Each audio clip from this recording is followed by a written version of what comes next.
कांग्रेस के दबाव में आया चुनाव आयोग। वोटिंग लिस्ट को लेकर दिया बड़ा आदेश। महाराष्ट्र विधानसभा चुनाव में वोटिंग लिस्ट में धांधली के लगे थे आरोप। कांग्रेस ने उठाई थी मांग, अचानक कैसे बढ़ गए 50 लाख वोट।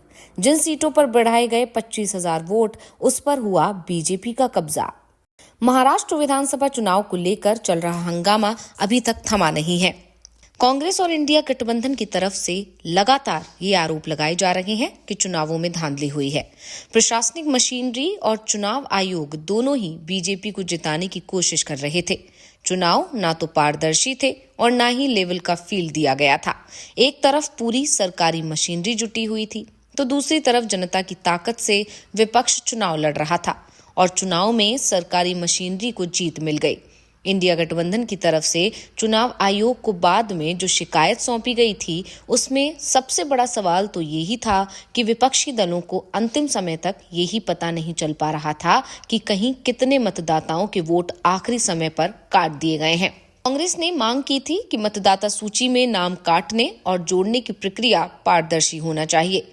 एक साथ नाम काटने और जोड़ने का खेल नहीं होना चाहिए। इससे चुनाव की पूरी प्रक्रिया ही सवालों के घेरे में आ जाती है।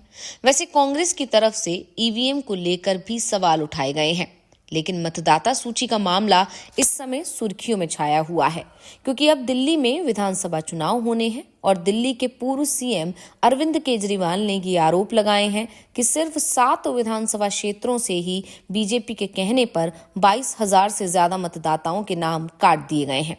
वोटिंग लिस्ट में हो रही इस कथित धांधली पर ही हम अपनी स्पेशल रिपोर्ट में करेंगे चर्चा, तो इस वीडियो को आखिर तक जरूर देखें।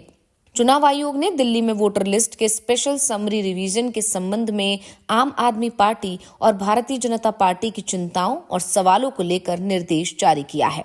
आयोग ने दिल्ली के मुख्य चुनाव अधिकारी सीईओ को निर्देश दिया है कि वो इन चिंताओं को दूर करें और चुनाव से पहले वोटर लिस्ट को अंतिम रूप देने में पारदर्शिता सुनिश्चित करें। दरअसल दिल्ली के पूर्व सीएम अरविंद केजरीवाल के नेतृत्व में आपके प्रतिनिधिमंडल ने चुनाव आयोग से मिलकर ये आपत्ति जताई थी कि वैध मतदाताओं का नाम बड़े पैमाने पर वोटर लिस्ट से हटाया जा रहा है और ऐसा बीजेपी की शह पर हो रहा है। वहीं बीजेपी की ये मांग थी कि अवैध प्रवासियों और घोस्ट वोटर्स को सूची से हटाया जाए। इन्हीं शिकायतों के मद्देनजर आयोग ने प्रावधानों और दिशा निर्देशों का पालन करने पर जोर देने के लिए कहा है। मतदाताओं का हटना केवल चुनावी पंजीकरण अधिकारी ईआरओ की सत्यापन प्रक्रिया पर ही निर्भर होगा, विशेष रूप से तब जब किसी मतदाता केंद्र पर हटाने की दर 2% से अधिक हो या जब एक ही व्यक्ति द्वारा 5 बार से अधिक आपत्तियां दर्ज की जाएं। राजनीतिक दलों के साथ दावे और आपत्तियों की सूचियों का नियमित आदान प्रदान करने का भी निर्देश दिल्ली चुनाव कार्यालय को दिया गया है। साथ ही इन्हें सीईओ दिल्ली की वेबसाइट पर अपलोड करना भी अनिवार्य होगा। चुनाव आयोग की कोशिश है कि पार्टियों द्वारा उठाई गई आपत्तियों के लिए एक पारदर्शी समाधान प्रक्रिया सुनिश्चित की जाए, ताकि 2025 के दिल्ली विधानसभा चुनाव से पहले मतदाता सूची में बदलाव सटीक और निष्पक्ष हो। इस प्रक्रिया के तहत चुनाव आयोग ये सुनिश्चित करना चाहता है कि मतदाता सूची में फर्जी या अनाधिकृत एंट्री की संभावना को न्यूनतम किया जाए, साथ ही योग्य मतदाताओं को हटाए जाने से भी बचा जाए। तो दिल्ली विधानसभा चुनाव का ऐलान 10 जनवरी के करीब हो सकता है और 10 फरवरी के आसपास नतीजे भी आ सकते हैं। ऐसे में इस समय दिल्ली में चुनाव प्रचार का शोर तो शुरू हो ही चुका है। साथ ही बीजेपी और आप के बीच एक दूसरे के खिलाफ आरोपों का दौर भी शुरू हो गया है। वोटिंग लिस्ट हो या वादों की फेहरिस्त, एक दूसरे को पीछे छोड़ने की कोशिश शुरू हो गई है। आपकी तरफ से 3 सूचियां भी जारी की जा चुकी हैं। इसके अलावा दिल्ली के पूर्व सीएम अरविंद केजरीवाल ने यह भी साफ कर दिया है कि वो इस बार भी नई दिल्ली विधानसभा सीट से ही चुनाव लड़ेंगे। पहले ये कहा जा रहा था कि जिस तरह से पूर्व डिप्टी सीएम मनीष सिसोदिया की सीट को बदला गया है, उसी तरह से अरविंद केजरीवाल भी अपनी सीट बदल सकते हैं। मनीष सिसोदिया पटपड़गंज विधानसभा सीट से चुनाव लड़ते थे। इस सीट पर सबसे ज्यादा आबादी मिडिल क्लास की मानी जा रही है। पिछली बार मनीष सिसोदिया कड़े मुकाबले में फंस गए थे और मुश्किल से करीब 1,000 वोट से ही जीत पाए थे। इस बार सिसोदिया लंबे समय तक जेल में रहे, जिस कारण से जनता से उनका संपर्क टूट सा गया था और इसी के चलते उन्होंने पड़पड़गंज की जगह जंगपुरा से चुनाव लड़ने का फैसला किया, जिसके बाद कहा जाने लगा था कि अरविंद केजरीवाल भी नई दिल्ली सीट की जगह किसी दूसरी सीट से चुनाव लड़ सकते हैं।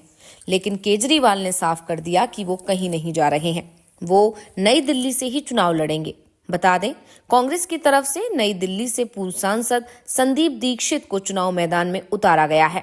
इसके अलावा बीजेपी की तरफ से पूर्व सांसद प्रवेश वर्मा को चुनाव लड़ाने की बात कही जा रही है। खुद प्रवेश वर्मा ने कहा है कि पार्टी की तरफ से उन्हें नई दिल्ली से चुनाव लड़ने को तैयार रहने के लिए कहा है, लेकिन केजरीवाल ने साफ कर दिया है कि उनके खिलाफ भले ही सीएम के बेटे चुनाव लड़ें, वो आम आदमी की तरफ से ही चुनाव लड़ेंगे। प्रवेश वर्मा के पिता साहिब सिंह वर्मा और संदीप दीक्षित की मां शीला दीक्षित दिल्ली के सीएम भी रह चुके हैं। इसके अलावा अरविंद केजरीवाल ने दिल्ली की सीएम आतिशी की सीट को लेकर भी तस्वीर साफ कर दी है।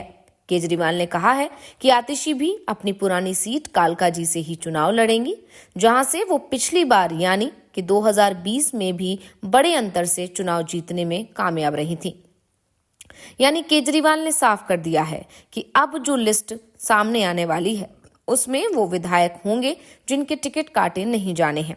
अभी तक जो लिस्ट जारी की गई थी उसमें विधायकों की या तो सीट बदल दी गई या विधायक का टिकट काट दिया गया था।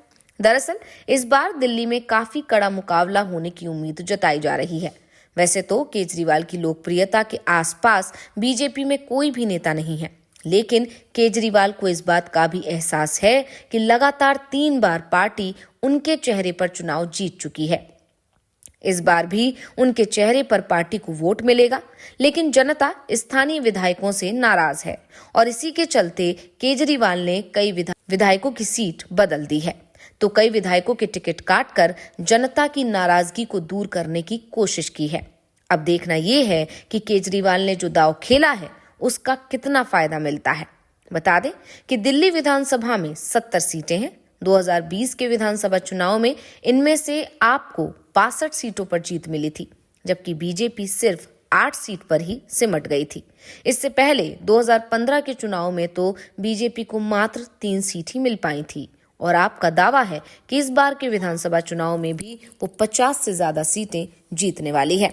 और अब दिल्ली में जल्द ही विधानसभा चुनाव होने वाले हैं। देखना होगा कि जनता पर किसका जादू चलता है, केजरीवाल का या फिर बीजेपी का, या फिर इस बार बाजी कांग्रेस मार ले जाएगी।